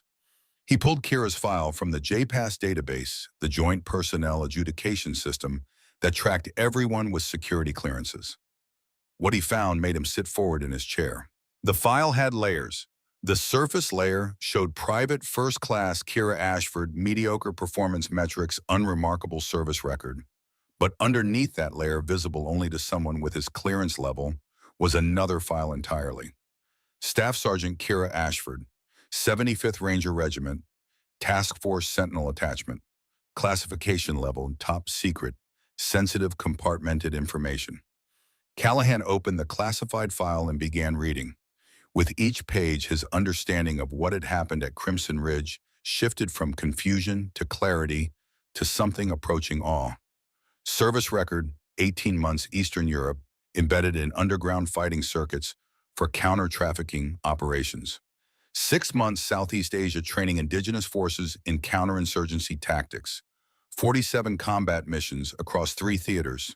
Silver Star, Bronze Star with Valor 2 awards, Purple Heart 2 awards, and then the final entry, the one that explained everything. Coast Province, Afghanistan, February 14, 2024. Operation classified, details redacted except for outcome summary. 52 enemy killed in action. 14 hostages recovered alive. $12 million equipment loss. 3 friendly casualties, non-fatal. Operator assessment exceeded mission parameters, chose civilian safety over asset preservation, demonstrated exceptional capability under extreme duress. Recommended for Medal of Honor. Simultaneously recommended for psychiatric discharge. Resolution operator reassigned to non-combat training. Role Crimson Ridge Academy, pending psychiatric clearance and administrative review. Callahan leaned back in his chair and watched the video footage that had been transmitted with the incident report. Watched Kira transform from struggling recruit to elite operator in 5 seconds of perfectly controlled violence. Watched a 4-star general realize too late that he'd chosen the wrong target for his intimidation tactics. "She's not a private," he said to the empty office. "She's a Tier 1 operator hiding in plain sight, and General Blackwood just found out the hardest way possible." He began preparing his travel documents. This investigation required immediate attention and personal oversight. By 0600 hours, he was on a military flight to California. By the time he arrived at Crimson Ridge Academy, the incident was already spreading through military social media networks. Footage from Hayes' phone had leaked somehow, despite the phone confiscation order. Compressed video, low resolution, but clear enough to show the essential elements. General strikes private. Private defends herself with techniques that absolutely do not match her official capabilities. General ends up on the floor begging for mercy. The reactions were splitting along predictable lines. Traditional military community outraged that a private had struck a general regardless of justification. Younger generation pointing out that assault is assault, regardless of rank. Veterans with combat experience watching the footage and recognizing professional operator-level technique. And in secure chat rooms used by special operations personnel, a different conversation was happening. People with the right clearances and the right experience were watching that footage and recognizing the techniques. Filipino Kali joint manipulation, Israeli Krav Maga disarming sequences, blood choke application that was straight out of Tier 1 training manuals. Someone dropped Kira's name in one of those chat rooms. Within an hour, people who'd served with Task Force Sentinel were confirming that, yes, that was Staff Sergeant Ashford. Yes, she was one of theirs. Yes, she was exactly as dangerous as the video suggested. The story was out. The question now, It was how the military would respond to the revelation that one of their most capable operators had been hiding at a training academy while a general tried to break her for being weak. Lieutenant Colonel Callahan arrived at Crimson Ridge at 1400 hours, 32 hours after the incident. He carried a classified tablet and wore the expression of someone who knew this investigation was going to rewrite careers and potentially change military policy. His first meeting was with Colonel Thatcher and Master Sergeant Rourke. Secure conference room doors, locked phones confiscated. "Gentlemen," Callahan said, pulling up files on his tablet, "we need to talk about who you've really been training for the past 3 months." He turned the tablet to face them. Kira's classified service record filled the screen. Thatcher's face went pale as he read. Rourke's expression didn't change, but something in his eyes suggested he'd suspected most of this already. "Task Force Sentinel," "No, yeah," Callahan said. "Tier 1 asset, some of the most classified operations conducted in the last 5 years. This woman has capabilities that most operators never develop. And according to your reports, she's been deliberately failing every evaluation for 95 days. "Why?" Thatcher asked. "Why would someone with this background choose to appear incompetent?" "Coast Province." Callahan pulled up the after-action report, though most of it was redacted even at his clearance level. "Something happened there that broke her. Medical files indicate severe PTSD survivor's guilt, moral injury from the violence she had to employ. She requested the most anonymous assignment possible. Somewhere she could fade into the background and process what she'd experienced." Rourke spoke for the first time. "She was healing, learning how to be something other than a weapon. And Blackwood targeted her because he saw weakness." "He saw exactly what she wanted him to see," Callahan corrected. "The problem is when he escalated to physical assault, she had to choose between maintaining her cover and protecting herself. She chose protection, and in doing so revealed capabilities that are now going to require explanation." "What happens to her?" Thatcher asked. "That depends on what happens in the next 48 hours.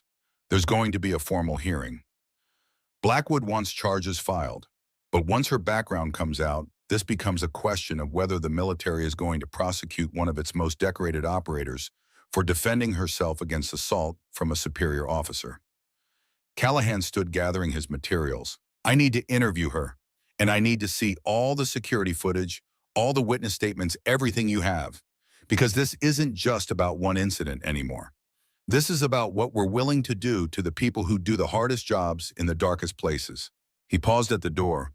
"And gentlemen, between you and me, I've reviewed that footage a dozen times. What she did to General Blackwood demonstrated more restraint and discipline than most operators show in their entire careers. She had 6 ways to kill him in those 5 seconds. She chose the one option that left him alive and uninjured. That's not excessive force, that's professional excellence under pressure." "So she'll be cleared?" Thatcher asked. "If I have anything to say about it, she'll be reinstated to her proper rank and given a formal apology. But politics being what they are, I can't make promises. All I can do is make sure the truth is documented and presented clearly." Callahan left to begin his investigation, leaving Thatcher and Rourke alone in the conference room. "You knew," Thatcher said again. Rourke nodded. "Her father was like a brother to me. I recognized the family combat style, even when she was trying to hide it.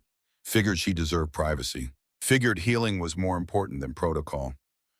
"You should have reported it." "Maybe, but I'm not sorry I didn't." Rourke stood, his old joints creaking. "Colonel, I've spent 40 years in this military, seen a lot of things. And I'll tell you this, what General Blackwood did to that young woman was wrong. What she did to defend herself was right.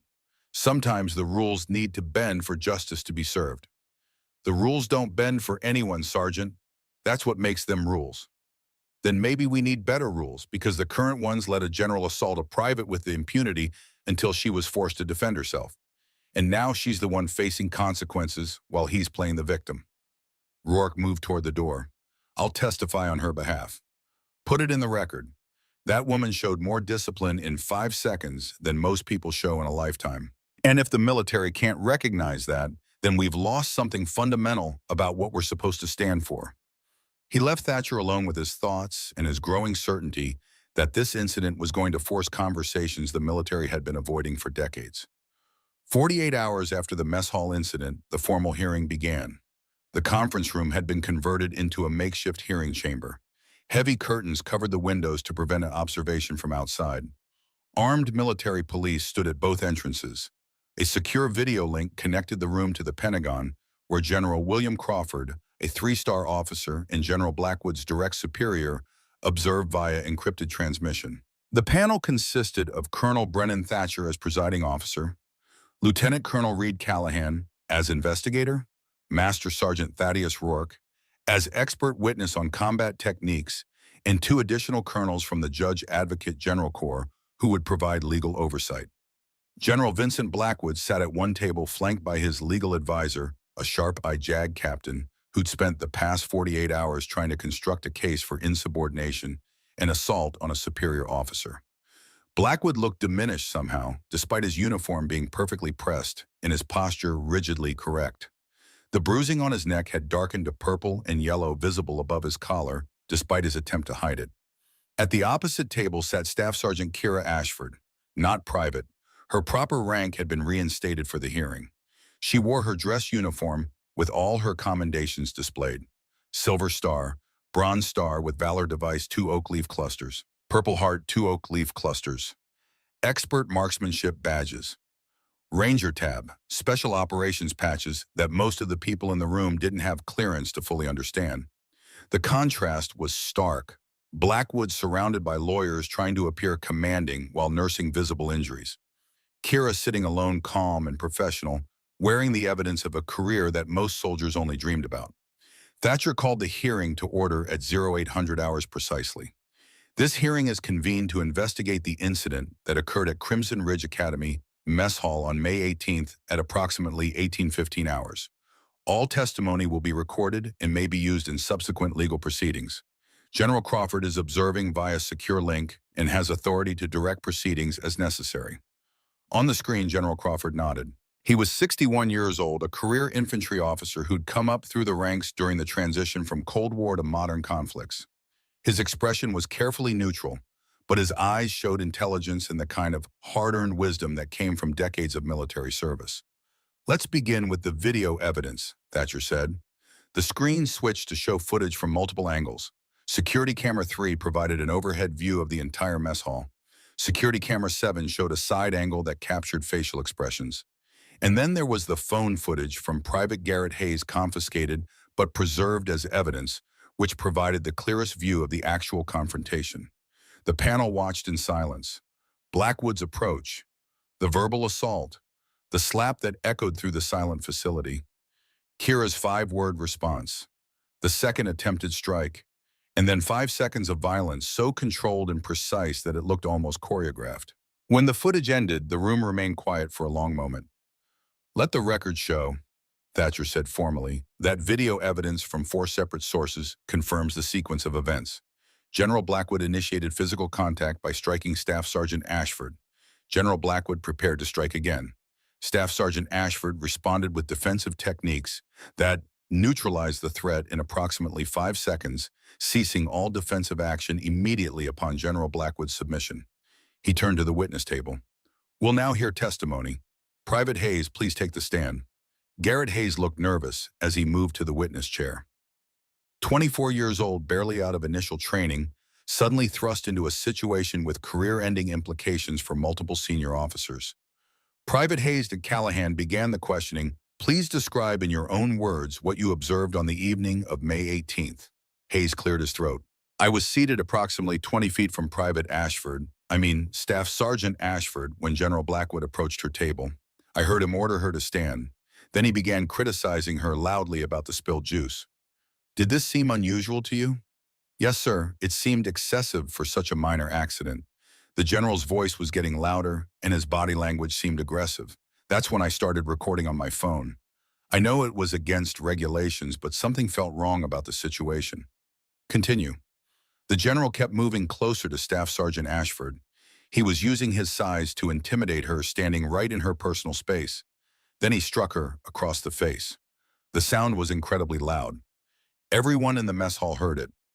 Hayes paused, clearly uncomfortable with what he was describing. After he hit her, there was this moment where everything just stopped. And then Staff Sergeant Ashford said something. I couldn't hear exactly what, but the general's face changed. He looked furious. He reached for her like he was going to hit her again, and that's when she moved. Describe her movement. It was fast, sir. Faster than I could really follow. 1 second the general was reaching for her, the next second he was on the ground, and she had him in some kind of hold. He was tapping the floor and saying he couldn't breathe. Then she let him go immediately and called for medical assistance. Did Staff Sergeant Ashford's response seem excessive to you? Hayes considered the question carefully. No, sir. If anything, it seemed controlled. She stopped the instant he submitted. She didn't hit him or hurt him beyond what was necessary to stop the threat. If she'd wanted to seriously injure him, I think she could have. What makes you say that? The way she moves, sir. I've seen training videos of special operations personnel. She moved like that, like someone who knew exactly what they were doing. Callahan nodded. Thank you, Private Hayes. You may step down. The next hour consisted of testimony from other witnesses. Kitchen staff who'd observed Blackwood deliberately position himself near Kira's table. Training instructors who described 3 days of progressive harassment targeting Kira specifically. Medical Staff Sergeant Sienna Vale who testified that Blackwood's injuries were consistent with controlled restraint rather than excessive force. Each piece of testimony built a picture that was becoming increasingly clear. A general had targeted a struggling recruit for systematic humiliation. The recruit had endured until the harassment escalated to physical assault. Then the recruit had defended herself with professional-level competence that revealed she wasn't struggling at all. When Master Sergeant Rourke took the stand, the atmosphere in the room shifted. 40 years of service commanded respect even from the colonels on the panel. Master Sergeant Rourke, Callahan said, you've been asked to provide expert testimony on the combat techniques employed by Staff Sergeant Ashford. Can you walk us through what you observed? Rourke leaned forward, his weathered face serious. I've trained close-quarters combat for 40 years across 6 conflicts. I've worked with Rangers, Special Forces, Delta, Operators, SEALs, and specialized units I can't name in this forum. What Staff Sergeant Ashford executed was textbook Tier 1 operator protocol. He used a laser pointer to indicate movements on the frozen video footage. This initial rotation, that's Filipino Kali. You can see how she uses his momentum against him, classic redirection principle. Here where she controls his wrist, that's pressure point manipulation taught in Israeli Krav Maga. The nerve clusters she's targeting require precise knowledge of anatomy. Continue. The hip throw is judo-based but modified for combat application rather than sport. Notice how she accelerates his descent instead of cushioning it. That's deliberate. She's ensuring he hits the ground hard enough to eliminate any remaining threat response. Rourke advanced to the next frame. And this is what tells me she's had extensive specialized training. The blood choke she applies is precise. 11 to 13 pounds of pressure on the carotid artery exact angle to restrict blood flow without crushing the trachea. At this perimeter, he has 7 to 10 seconds before unconsciousness. She releases him after 5 seconds when he submits. In your expert opinion, was the force she employed appropriate? More than appropriate, sir. It was exemplary. She had minimum 6 kill options available in those 5 seconds. She could have crushed his trachea, dislocated his shoulder-struck vulnerable targets like the throat or temple. She chose the one technique that gave her complete control while inflicting minimal injury. That's not excessive force. That's professional restraint under pressure. One of the JAG colonels leaned forward. Master Sergeant, you're suggesting that Staff Sergeant Ashford deliberately held back. I'm not suggesting it, sir. I'm stating it in fact. Watch the footage again. Every movement is controlled. Every application of force is measured.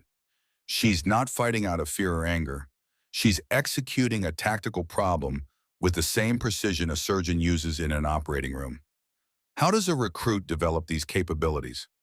She doesn't, sir. An operator with years of specialized training does. And that is what Staff Sergeant Ashford is, as her service record clearly demonstrates. Callahan introduced Kira's classified file into evidence. Even with most operational details redacted, the summary was impressive. The panel members read in silence, their expressions shifting from curiosity to surprise to something approaching disbelief. 52 enemy killed in 18 minutes, one of the colonels said quietly. 14 hostages recovered. Jesus Christ. Thatcher cleared his throat. The question before this panel is not whether Staff Sergeant Ashford is capable of violence. Her record makes that clear.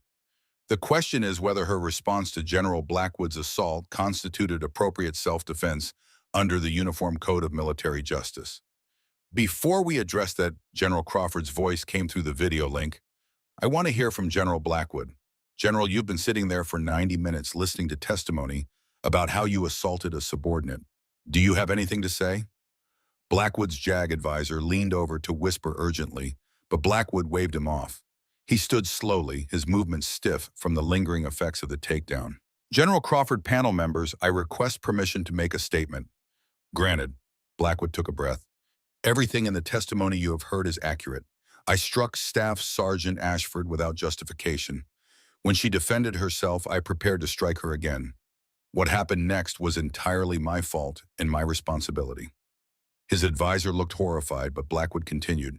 For the past 4 years since my son's death in Afghanistan, I've been on a crusade. I convinced myself that lowered standards killed him, that allowing people to serve who I deemed unworthy had somehow caused his death. I've used that grief as justification for behavior that I now recognize as abuse of power.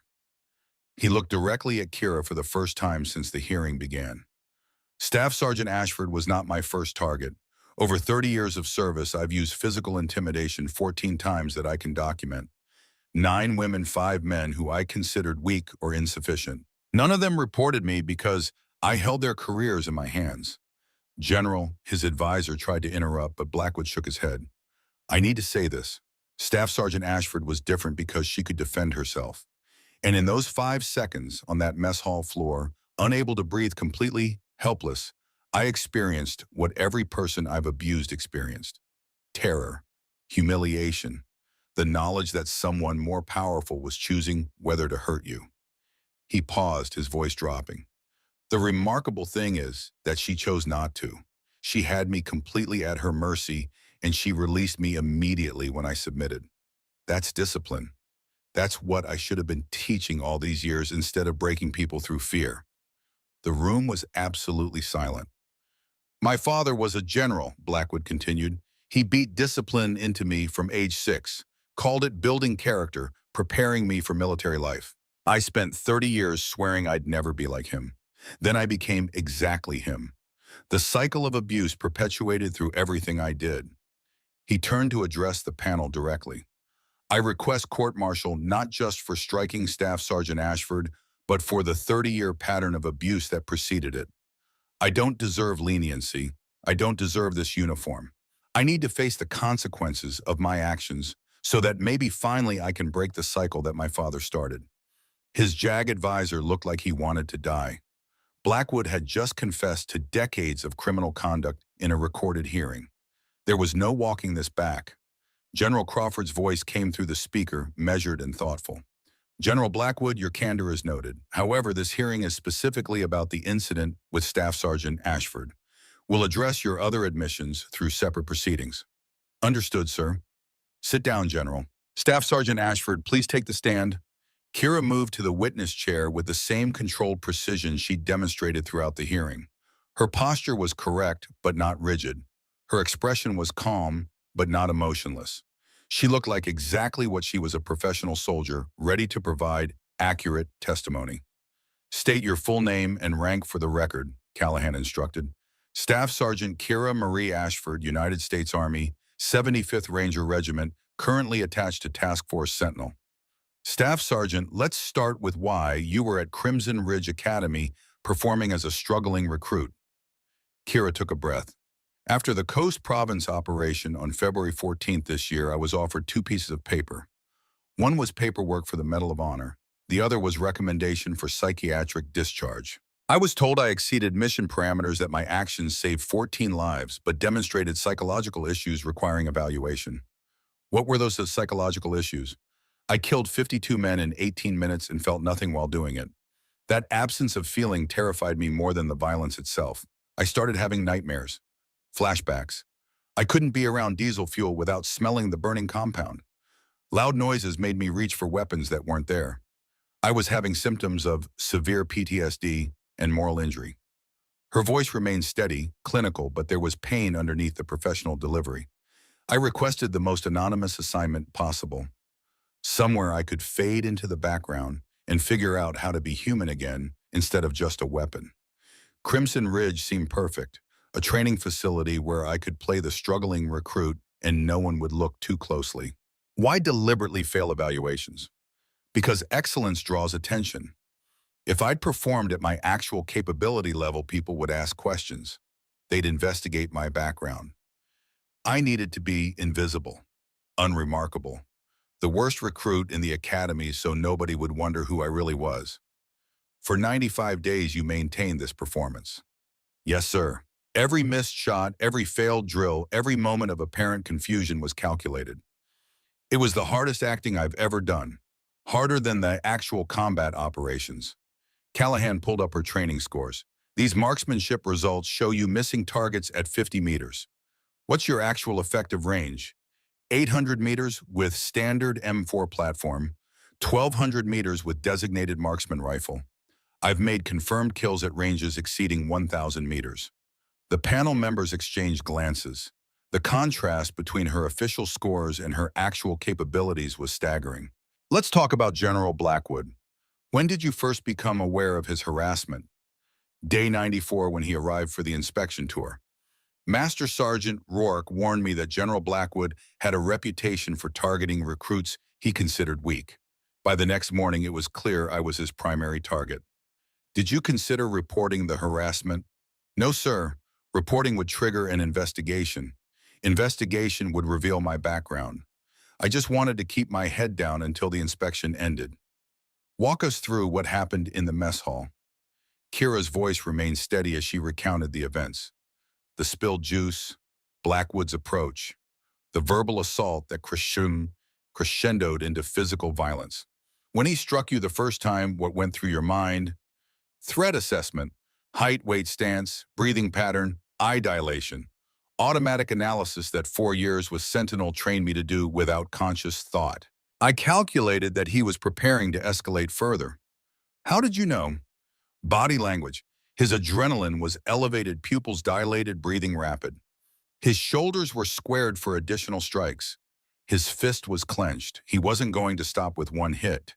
This was escalating into sustained assault. And your response?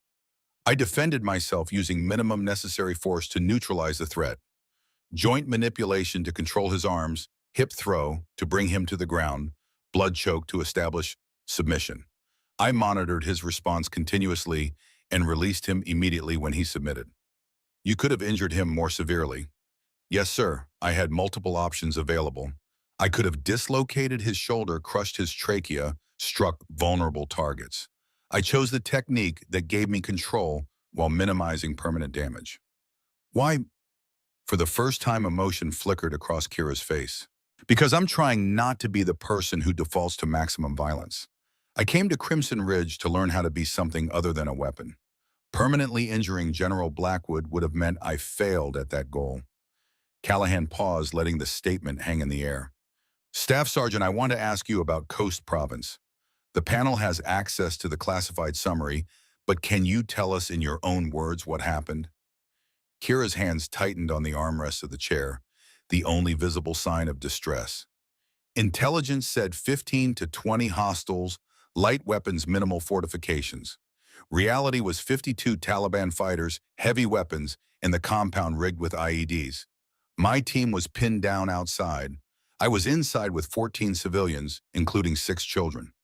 You were ordered to abort the mission. Yes, sir, I refused. I made the tactical decision that I could complete the extraction if I moved immediately, but only if I operated alone and engaged with maximum aggression. 18 minutes? 18 minutes from first shot to final extraction, 210 rounds of ammunition, 52 confirmed kills. I used rifles, captured enemy weapons, and hand-to-hand combat when ammunition ran low. Her voice was flat, delivering facts without emotion. I carried the last child out as the compound exploded behind us. The blast destroyed $12 million in communications equipment and injured 3 of my teammates. The after-action report says you saved 14 lives. I saved 14 lives by killing 52 people with mechanical efficiency. One of those kills happened directly in front of a 6-year-old girl who will remember my face for the rest of her life. Now the emotion broke through. I did what was necessary. I'd do it again if faced with the same choice. But it cost me something. Changed me into someone I didn't recognize. The room was silent. Several panel members looked uncomfortable, confronted with the reality of what they asked their elite operators to do in classified missions that would never be publicly acknowledged. General Crawford's voice came through the speaker, gentle now. Staff Sergeant, after the mission, you were recommended for both Medal of Honor and psychiatric discharge. Why was discharge considered? The psychological evaluation stated that I'd become excessively effective at violence, that I'd crossed from soldier into something that made the evaluators uncomfortable. They were concerned I'd lost the ability to distinguish between necessary force and excessive force. But in the mess hall, you demonstrated precise control. You used exactly the force necessary and no more. Yes, sir, because I've spent 95 days learning to control that capability. Learning to be the person who chooses when to use violence rather than the person who defaults to it. General Blackwood was a test I didn't want to take, but I passed it. I protected myself without becoming the thing I'm trying to move beyond. Crawford was quiet for a long moment. Thank you, Staff Sergeant. You may step down. As Kira returned to her seat, Callahan introduced the final piece of evidence, a classified file folder that he handled with obvious reverence. General Crawford, panel members, I've been authorized to share something that Staff Sergeant Ashford didn't know existed. These are letters from the families she rescued in Coast Province. He opened the folder and began distributing copies to the panel. 14 letters translated from Dari and Pashto, all expressing gratitude, all acknowledging the violence she had to employ to save them, and all asking that she be forgiven for the burden she carried on their behalf. He selected one letter and read aloud. This is from the mother of Amara, the 6-year-old girl Staff Sergeant Ashford mentioned. Dear soldier lady, my daughter has nightmares about the terrible day you saved us. But every night before she sleeps, she prays to Allah that your nightmares will stop. She says you were scary but brave. She says you look sad even while you were protecting us. She wants you to know that we are alive because of you, that our family is together because of your courage. She drew you a picture. It shows an angel covered in battle armor with wings made of fire. That is how she sees you. Not as a monster, but as a guardian who paid a terrible price to keep us safe. Please forgive yourself the way we forgive you. You gave us the gift of life. We pray you find peace. Kira's composure finally cracked. Tears streamed down her face silently as Callahan continued reading. Amara wants to be strong like you when she grows up. Not because you can fight, but because you chose to save children even when it hurt you to do it. Thank you for being brave enough to become what we needed. Thank you for caring enough that it cost you something. We will remember you in our prayers every day for the rest of our lives. The hearing room was silent except for Kira's quiet crying. Even Blackwood looked shaken, confronted with the reality of what his target had endured. General Crawford cleared his throat. This panel will deliberate and issue findings. All parties are dismissed until we reconvene at 1400 hours. The recess lasted 3 hours. Kira spent it alone in a holding room processing the letters she'd never known existed. Master Sergeant Rourke brought her coffee and sat with her in silence, providing the steady presence of someone who understood combat trauma. They're good people, Kira said finally. They didn't deserve what they witnessed. Neither did you, Rourke replied. You saved them. That matters. I became a monster to save them. No, you became what was necessary. There's a difference, and monsters enjoy the violence. You endured it. At 1400 hours precisely, the panel reconvened. Everyone returned to their positions. The atmosphere was tense with anticipation. Colonel Thatcher stood to deliver the findings. This panel has reviewed all evidence and testimony regarding the incident of May 18th. We find as follows. He read from the official document. General Vincent Blackwood's actions constituted assault of a subordinate under UCMJ Article 128. His admitted pattern of similar conduct over 30 years constitutes conduct unbecoming an officer under Article 133. Recommendation: immediate retirement at reduced rank of Major General, forfeiture of certain veteran benefits, formal reprimand and permanent record. General Blackwood will face separate court-martial for additional admitted offenses. Blackwood stood and saluted the panel. I accept these findings without appeal. Thank you for holding me accountable. Thatcher continued. Regarding Staff Sergeant Kira Ashford, her actions constitute lawful self-defense under UCMJ, Article 916, use of force deemed appropriate and proportional to threat faced. The staff sergeant demonstrated exceptional restraint utilizing minimum force necessary and ceasing all defensive action immediately upon threat neutralization. He looked directly at Kira. No charges are warranted. Full reinstatement to staff sergeant rank, effective immediately, with back pay for the 3 months served at reduced rank. Staff Sergeant Ashford is hereby offered 3 assignment options: return to Task Force Sentinel with full operational status, honorable discharge with full benefits and classified service recognition, or assignment to Crimson Ridge Training Command to develop and teach curriculum in self-defense adaptive combat techniques and PTSD management. General Crawford's voice came through the speaker. Staff Sergeant Ashford, the choice is yours. The military failed you by allowing you to be placed in a situation where you were harassed and assaulted. We can't undo that, but we can offer you the opportunity to define your next chapter of service. Kira stood slowly. She looked at Rourke, who nodded encouragement. She looked at the panel members who'd listened to her story with respect. She looked at Blackwood, who met her eyes with something that might have been gratitude for the restraint she'd shown. Sir, I choose option 3, Training Command. I want to teach the next generation how to protect themselves without becoming what I became. And maybe in teaching them, I'll finish learning the lesson myself. Crawford smiled. Staff Sergeant Ashford, welcome to Training Command. Use your experience to make us better. Make sure no other operator has to hide who they are because they're afraid of being broken by the system they serve. Dismissed. The hearing concluded. As people filed out, General Blackwood approached Kira. They faced each other, the general who'd been broken and the operator who'd broken him with measured precision. Staff Sergeant, he said quietly, I owe you more than an apology. You showed me what discipline really means. Restraint, control, choosing not to use your full capability even when you have every justification. General, your son didn't die because of lowered standards. He died because he was brave enough to serve in a profession where death is an occupational hazard. That's a legacy worth honoring. I'm going to spend whatever time I have left trying to undo the damage I've caused, maybe counsel veterans, work with military families, something useful. Breaking cycles is the hardest mission there is, sir, but it's worth fighting for. They shook hands, not as enemies, not exactly as friends, but as two people who'd both learned painful lessons about strength and violence and the importance of knowing when to use each. 6 months later, on a cold November morning, Staff Sergeant Kira Ashford stood in front of her first class at Crimson Ridge Academy. 40 students, mixed ranks and backgrounds, all required to complete her course in adaptive self-defense and crisis management.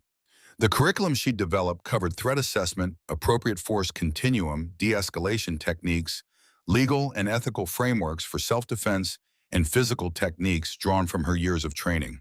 But more than that, it covered something the military had historically ignored: how to recognize when you were becoming a weapon instead of a warrior, and how to choose humanity over capability. Welcome to Advanced Combat Training, she began. I'm going to teach you how to protect yourselves and others effectively. But more importantly, I'm going to teach you how to live with the capabilities you develop. Because the hardest part of being good at violence isn't learning how to do it. It's learning when not to. In the back of the room, Master Sergeant Rourke sat as a guest observer.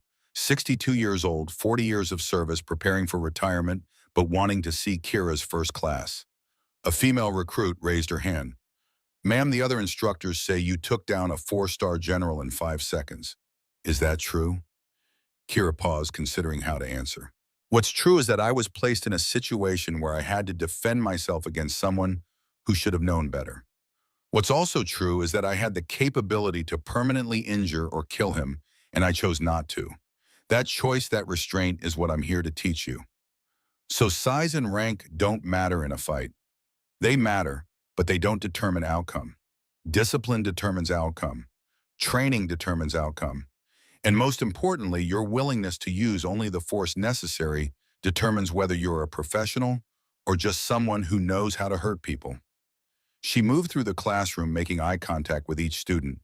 I've killed 52 people in combat. I have nightmares about every single one. Not because I regret protecting the people who needed protection, but because taking life costs something. It should cost something. The day it stops costing you something is the day you've lost your humanity. A male recruit in the front row spoke up. How do you deal with that cost, ma'am?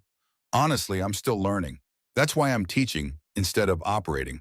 I'm here to figure out how to be someone who has these capabilities but doesn't define herself by them. How to be strong enough to fight but wise enough to walk away when fighting isn't necessary. She pulled up a presentation on the screen. Over the next 12 weeks, you're going to learn techniques that could permanently disable or kill another human being. You're going to develop capabilities that most people never have. My job is to make sure you also develop the judgment to use those capabilities appropriately. The class ran for 2 hours. Kira demonstrated techniques, corrected form, answered questions with the patience of someone who'd found her calling. When it ended, a shy recruit approached her nervously. Ma'am, I'm Private Lisa Dawson. I wanted to thank you for this course. I've been worried that I'm not tough enough for military service. Kira studied the young woman, 22 years old, small frame, uncertain posture. She saw herself 6 months ago, though, for different reasons. Private Dawson, what's your definition of toughness? Being able to take a hit, I guess, being strong. Wrong. Toughness is being able to endure pain and still choose mercy over revenge. Toughness is having the capability to hurt someone and choosing not to. Toughness is facing your fears every single day and still showing up. Kira put a hand on the recruit's shoulder. You're tougher than you think, and over the next 12 weeks, I'm going to prove it to you. After the class cleared out, Rourke approached. Good start, kid. Your father would be proud. I wish he could see this. He can, in his own way. Rourke handed her an envelope. This came for you. Official mail. Kira opened it and found a letter on Task Force Sentinel letterhead. She read it quickly, her expression shifting from curiosity to surprise to something more complex. They want me to consult, she said. There's a hostage situation, similar parameters to Coast. They want me to train the team, plan the operation, but not execute. They need someone who can teach them how to save everyone without becoming what I had to become. You going to do it? I think so, not because I want to go back to operations, but because maybe I can help them learn from my mistakes. Help them complete the mission without carrying the weight I carried. That's growth, Kira, using your experience to build up instead of tear down. A familiar figure stood waiting outside the classroom as students filed out. Vincent Blackwood, dressed in civilian clothes for the first time Kira had seen him. No uniform, no stars, no authority, just a man trying to rebuild. Staff Sergeant, he said, then corrected himself. Kira, I hope it's okay that I came. General Vincent, what brings you here? He held up a folder. I've been working with the VA, counseling officers who've used their rank to intimidate subordinates, helping them recognize the patterns before they destroy careers the way I did. He opened the folder to show testimonials. 43 officers in 6 months. It's not enough to undo 30 years, but it's a start. Kira took the folder, read a few lines. You're actually doing it, breaking the cycle. Trying. Some days are harder than others. But I remember those 5 seconds every time I want to fall back into old patterns.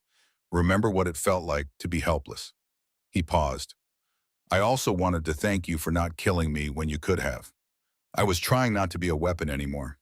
You succeeded and you taught me that I'd been using my rank as a weapon for 30 years. That was the lesson worth learning even if it hurt. After he left, Rourke shook his head admiringly. Never thought I'd see the day. Man's actually walking the walk. Everyone deserves a chance at redemption, Kira said. Even generals who make mistakes. Private Garrett Hayes appeared in the doorway, now wearing corporal stripes. Ma'am, your afternoon class is ready. Also, the footage from that night, the Pentagon finally cleared a sanitized version for training use. They want it in the curriculum on appropriate force under extreme stress. Your 5 seconds are going to be studied for decades. Great, Kira said dryly, immortalized as the sergeant who took down a general. No, ma'am, Hayes corrected. Immortalized as the operator who showed perfect restraint when she had every reason not to. That's the part everyone remembers. Her encrypted phone rang. She answered, listened, nodded. Send me the complete brief. I'll design a training package and run your team through scenarios. But I'm not going back in the field. My fighting days are teaching days now. She ended the call and looked out at the Pacific Ocean visible through the classroom windows.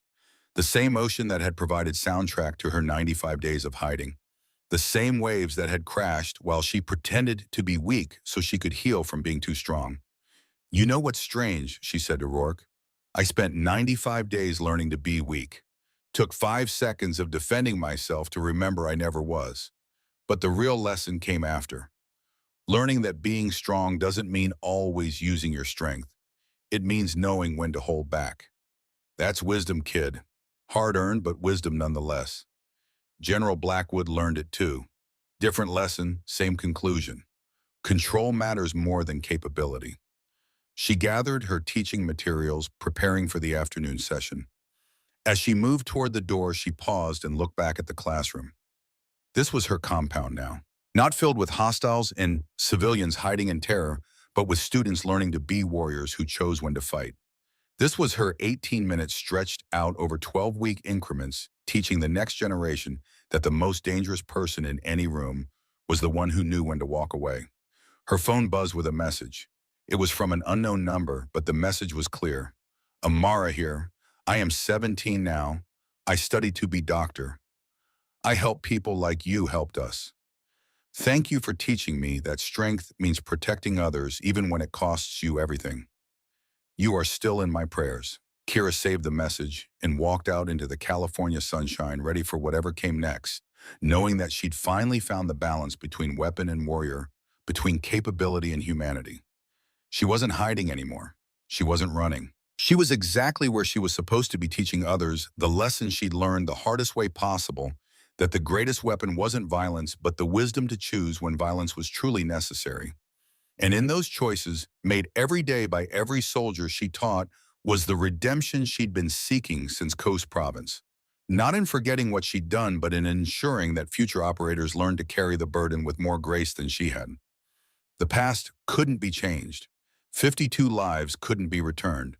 But the future could be shaped one student at a time, one lesson in restraint at a time, one moment of choosing humanity over capability at a time.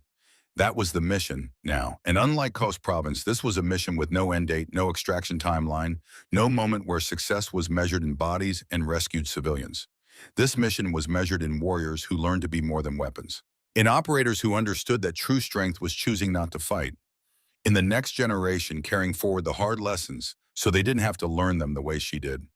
Staff Sergeant Kira Ashford, Task Force Sentinel operator turned instructor, walked across the Crimson Ridge Academy grounds with the autumn sun warming her face and the sound of the Pacific Ocean reminding her that some forces were eternal and unchanging while others could be shaped and guided toward better purposes. She'd been broken in Coast. She'd hidden at Crimson Ridge. She'd been exposed in 5 seconds of necessary violence. And now finally she was healing. Not by forgetting, but by transforming her pain into purpose, her trauma into teaching, her experience into wisdom that would protect others from having to walk the same dark road she'd traveled. It wasn't the ending she'd imagined when she arrived here 6 months ago, pretending to be the weakest soldier in the academy. But it was the ending she deserved, the one she'd earned through restraint as much as through capability. The one that proved that even weapons could choose to become something more. The general had learned that lesson in 5 seconds on a mess hall floor. Kira was still learning it every day, with every student, with every choice to teach rather than destroy. And in that learning, in that teaching, in that choice was the answer to the question she'd been asking since Coast Province. Who was she when she wasn't defined by her capability for violence? She was a warrior who knew when to fight and when to teach others to walk away. She was a weapon who'd learned to forge other weapons with the wisdom to stay sheathed. She was Kira Ashford, and she'd finally found her way.